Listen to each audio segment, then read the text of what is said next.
नमस्कार, मैं हूं आपके साथ प्रदीप आजाद। आज 1 मई रविवार का दिन है, यानी ठीक 2 दिन बाद 3 मई को परसों आखा तीज। आखा तीज एक वो मुहूर्त माना जाता है कि जिस दिन किसी भी ज्योतिषी से आपको पूछने की आवश्यकता नहीं होती। जो अक्सर कहा जाता है, जो भी काम आपको, जो भी शुभ काम करना होता है, आपको शादी विवाह तमाम दूसरी तरह के जो भी शुभ काम होते हैं वो आप कर सकते हैं। लेकिन सवाल ये कि इस बार की जो आखा तीज है, जिसे अक्षय तृतीया भी कहा जाता है, खास क्यों है? क्या इस बार का महत्व काफ़ी अहम बन जाता है? क्या इस बार संयोग बन रहे हैं? और किस तरीके से जब अप्रैल में पिछले महीने तमाम 9 ग्रहों ने अपने ठिकाने बदले थे, अपनी चाल बदली थी, तो इस बार इन तमाम चीज़ों को लेकर इस पर क्या फ़र्क पड़ सकता है, क्या प्रभाव पड़ सकता है? आज इसी विषय पर चर्चा होगी। चर्चा के लिए हमारे साथ हैं डॉक्टर अनीश व्यास, जो अपनी भविष्यवाणियों के, सटीक भविष्यवाणियों के लिए जाने जाते हैं। तो अनीश जी, सबसे पहला सवाल कि कहा जा रहा है कि इस बार 50 साल बाद वो आखा तीज हो रही है जिसमें एक अलग दुर्लभ कोई संयोग बन रहा है। क्या कहानी है पूरी? जय श्री पाल बालाजी सभी दर्शकों को। इस बार 50 साल बाद ग्रहों का एक दुर्लभ संयोग बन रहा है जब अक्षय तृतीया मनाई जाएगी। मंगलवार 3 मई को अक्षय तृतीया मनाई जाएगी। इस बार 2 ग्रह उच्च राशि में होंगे। अपनी उच्च राशि में 2 ग्रह होंगे। चंद्रमा जो हर 2.25 दिन में राशि परिवर्तन करता है, वृषभ राशि यानी अपनी उच्च राशि में होगा, और शुक्र अपनी उच्च राशि मीन में होगा। 2 ग्रह स्व राशि में होंगे। शनि कुंभ में होंगे और गुरु मीन राशि में होंगे। गुरु मीन राशि और धनु राशि के मालिक हैं। शनि मकर और कुंभ के मालिक हैं। उस दिन रोहिणी नक्षत्र है और शोभन योग है, तैतिल करण है, और चंद्रमा वृषभ राशि में है, यानी शुक्र की राशि में। शुक्र जिसके पास मृत संजीवनी है, किसी भी व्यक्ति को जीवन दान दे सकता है। शुक्र भोग वैभव विलासिता के साथ लक्ष्मी का कारक है और हमें लग्जरियस लाइफ शुक्र देता है। शुक्र हमेशा पृथ्वी के साथ है, और चंद्रमा जल तत्व है और शुक्र भी जल तत्व है। तो यह दुर्लभ संयोग उस दिन बन रहा है। 3 मई को सुबह 5:19 से 4 मई को 7:33 तक तृतीया रहेगी, यानी उस दिन अक्षय तृतीया मनाई जाएगी। और अक्षय तृतीया का यानी राजस्थान में और काफ़ी जगह आखा तीज कहा जाता है। उस दिन विवाह सबसे ज़्यादा होते हैं। और प्रदीप जी, जैसा भी आपने कहा कि अबूझ मुहूर्त, सच में उस दिन आपको किसी भी ज्योतिष या पंडित के पास कोई मुहूर्त देखने की आवश्यकता नहीं होती है। आप उस दिन किसी भी प्रकार का मांगलिक कार्य, शादी, सगाई, मुंडन, यज्ञोपवित्र, गृह प्रवेश, व्यापार मुहूर्त, नई गाड़ी भी ले सकते हैं। आप कुछ भी कर सकते हैं, आपको किसी मुहूर्त की आवश्यकता नहीं है। कहा जाता है कि शादी में 4था, 8वां और 12वां चंद्रमा देखा जाता है। इन 3 में न तो कोई पूजा होती है, न कुछ देखा जाता है, लेकिन स्वयं सिद्ध अबूझ मुहूर्त है। और 50 साल बाद ये दुर्लभ संयोग है। तो आका तीज यानी अक्षय, जो भी आप दान पुण्य करते हैं उसका आपको अक्षय पुण्य मिलता है, यानी कभी न खत्म होने वाला पुण्य।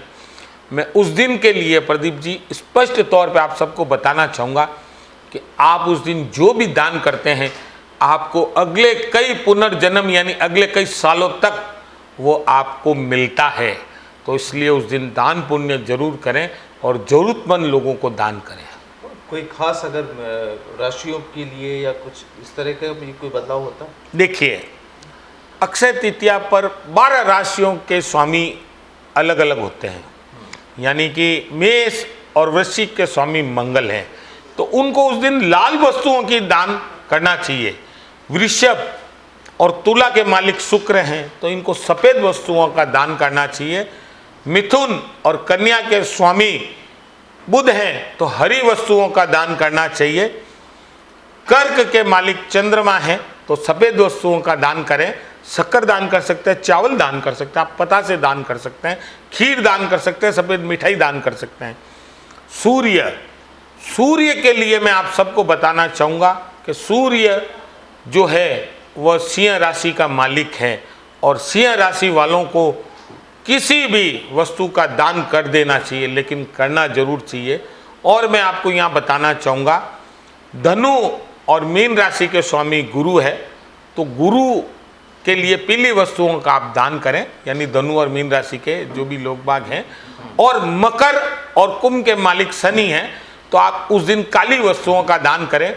इन सब के अलावा मैं आपको बताना चाहूँगा, जो पशु पक्षी है जो बोल नहीं सकते, उनके लिए आप उस दिन हरा चारा, दाना, मछलियों को आटा और पानी की व्यवस्था जरूर करें, क्योंकि गर्मी बहुत तेज है।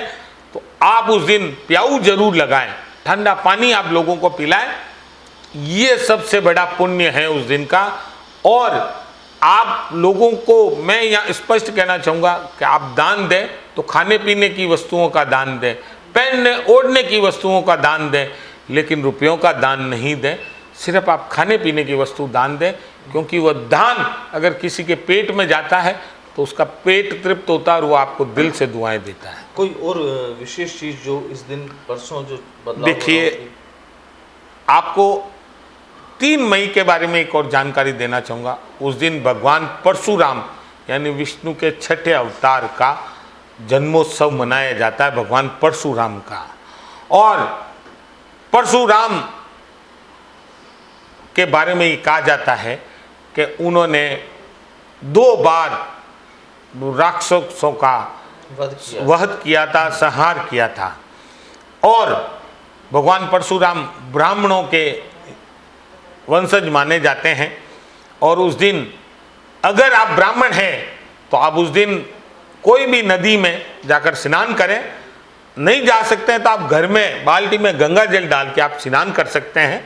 आप अपनी योग्य पवित्र संस्कार उस दिन चेंज करें, दूसरी नहीं पहने, भगवान की पूजा अर्चना करें। और उस दिन विष्णु भगवान की आप जरूर पूजा अर्चना करें। उस दिन आप केले और पान का सेवन नहीं करें और उस दिन आप पीली वस्तु दान करें। उस दिन मंगलवार है और उस दिन भगवान शिव के रुद्र अवतार हनुमान जी और भगवान भैरू जी की भी आप उस दिन आराधना करें, क्योंकि भगवान परशुराम का कहीं न कहीं लिंक भगवान हनुमान जी और भैरव जी से है। इस कारण आप उस दिन इनकी भी आराधना करें। विष्णु चालीसा जरूर करें। ओम नमो भगवते वासुदेवाय की एक माला जरूर करें। और पीली वस्तुओं के साथ साथ आप एक बार अपने घर पर शाम को 5 दीपक जरूर लगाएं। अक्षय तृतीया पर प्रत्येक व्यक्ति अपने घर में 5 दीपक लगाएं और आने वाले दिनों का स्वागत करें। प्रकृति के साथ साथ आप दीपोत्सव करके नई ऊर्जा का संचार करें। बिल्कुल, तो आखा तीज का महत्व वाकई इस बार काफ़ी अहम है। और जो 50 साल बाद जो दुर्लभ ये जो संयोग बन रहे हैं, तमाम वो चीज़ें हैं। हर राशि को क्या दान करना चाहिए ताकि उनके जीवन पर भी पॉजिटिविटी आए और फर्क पड़े अच्छे काम के लिए।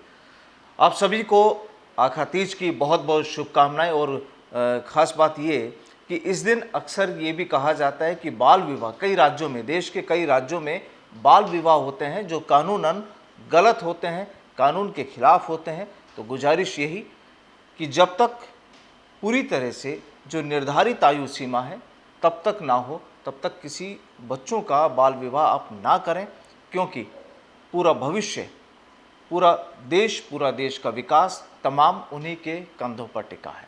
अनिश जी, आपका बहुत बहुत शुक्रिया हमारे साथ जुड़ने के लिए। फिलहाल नमस्कार।